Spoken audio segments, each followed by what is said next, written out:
अध्याय 10 व्रत वस्तुनिष्ठ प्रश्न बोर्ड एग्जाम 2024। इस चैप्टर से कम आपके बोर्ड एग्जाम में 2 वस्तुनिष्ठ प्रश्न आएंगे। अगर इस वीडियो को आपने अंत तक देखा तो आपके दोनों वस्तुनिष्ठ प्रश्न कंप्लीट हो जाएंगे। तो हम शुरू करते हैं। देखिए, एक वृत्त की अधिक से अधिक कितनी समांतर स्पर्श रेखाएं हो सकती हैं।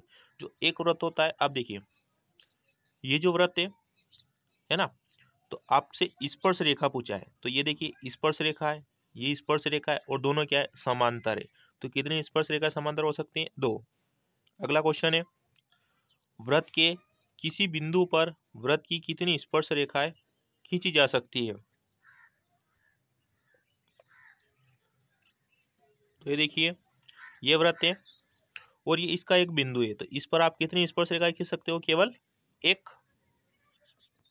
तो आपका आंसर क्या हो जाएगा? 1। अगला प्रश्न है, वृत्त के किसी बिंदु पर स्पर्श रेखा और स्पर्श बिंदु से होकर जाने वाली त्रिज्या के बीच का कोण होता है। तो आप देखिए ये जो वृत्त है, ये इसकी त्रिज्या हो गई, ये इसकी स्पर्श रेखा हो गई। तो त्रिज्या और स्पर्श रेखा इसके बीच का कोण क्या होता है? हमेशा समकोण होता है। क्या होता है? समकोण। देखिए समकोण होगा। अगला प्रश्न है, वृत्त के बाह्य स्थित किसी बिंदु से वृत्त पर कितनी स्पर्श रेखाएं खींची जा सकती है? देखिए ये वृत्त है, इसके एक बाहर स्थित बिंदु है, तो इस बिंदु से आप कितनी स्पर्श रेखा खींच सकते हो? 1 और 2, यानी कितनी स्पर्श रेखा खींच सकते हैं अपन? 2। अगला प्रश्न है, एक रेखा जो वृत्त को 2 बिंदुओं पर प्रतिच्छेद करती है वह कहलाती है। देखिए ये वृत्त है, इस वृत्त को 2 बिंदुओं पर प्रतिच्छेद करने वाली रेखा को क्या कहते हैं अपन? छेदक रेखा। तो आपका आंसर क्या हो जाएगा? छेदक रेखा। अगला है, किसी वृत्त की स्पर्श रेखा उसे कितने बिंदुओं पर प्रतिच्छेद करती है? ये वृत्त है और इस वृत्त की स्पर्श रेखा है, तो इसे कितने बिंदुओं पर प्रतिच्छेद करती है? केवल 1। आपका आंसर हो जाएगा 1। अगला प्रश्न है, वृत्त के केंद्र से जीवा पर डाला गया लंब जीवा को करता है। देखिए ये वृत्त है, ये इसका केंद्र है, ये आपकी इसकी जीवा हो गई। तो इस केंद्र से अगर आप जीवा पर लंब डालोगे तो जीवा को क्या करेगा? ये समद्विभाजित करता है। अगला है, किसी वृत्त को केवल एक बिंदु पर प्रतिच्छेद करने वाली रेखा क्या कहलाती है? ये जो वृत्त है, इसके एक बिंदु इस पर प्रतिच्छेद करने वाली जो रेखा होती है इसको बोलते हैं अपन स्पर्श रेखा। अगला प्रश्न है, स्पर्श रेखा और वृत्त के उभयनिष्ठ बिंदु को क्या कहते हैं? तो ये जो स्पर्श रेखा है और इसका बिंदु है जिसको अपन क्या कहते हैं? स्पर्श बिंदु। क्या कहते हैं? स्पर्श बिंदु। अगला प्रश्न है, किसी वृत्त पर कितनी स्पर्श रेखा खींची जा सकती है? देखिए ये वृत्त है, अब इस वृत्त पर आप कितनी स्पर्श रेखा खींच सकते हो? यानी देखिए कोई वृत्त जो होता है वो छोटे छोटे बिंदुओं से मिलकर बनता है, यानी उसमें अनगिनत बिंदु होते हैं, है ना। तो उसमें अनगिनत रेखाएं होगी, तो यानी कितनी रेखाएं हो सकती है? अनंत रेखाएं हो सकती है। तो आपका आंसर क्या हो जाएगा? अनंत। अगला प्रश्न है, यदि किसी एक बिंदु P से O केंद्र वाले किसी वृत्त पर, ये एक बिंदु P से O केंद्र वाला वृत्त है पर PA और PB स्पर्श रेखाएं, एक तो PA और एक PB स्पर्श रेखाएं परस्पर 80 डिग्री का कोण बनाती है। देखिए ये जो यहाँ पर कितना कोण बनाएगी? 80 डिग्री का।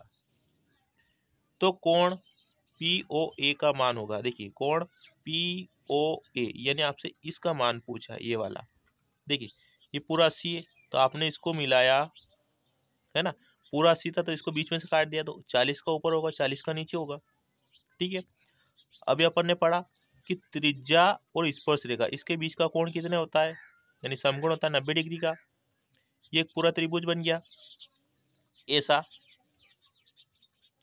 ये P हो गया, ये A हो गया, नहीं ये O हो गया, ये आपका 40 डिग्री हो गया, ये आपका 90 डिग्री हो गया। ये अब देखिए त्रिभुज के तीनों कोणों का योग कितना होता है? 180 होता है। तो 40 और 30 कितना हो गया? 130। तो 180 में से अपन ये दोनों कोण माइनस करेंगे तो बचेगा, देखिए 180 में से आप 130 माइनस करो कितना बचेगा 50, यानी ये वाला कोण कितने डिग्री का होगा आपका 50 डिग्री का। आ गया आंसर। अगला देखिए, वृत्त के अंत बिंदु से खींची गई स्पर्श रेखाओं की संख्या होगी।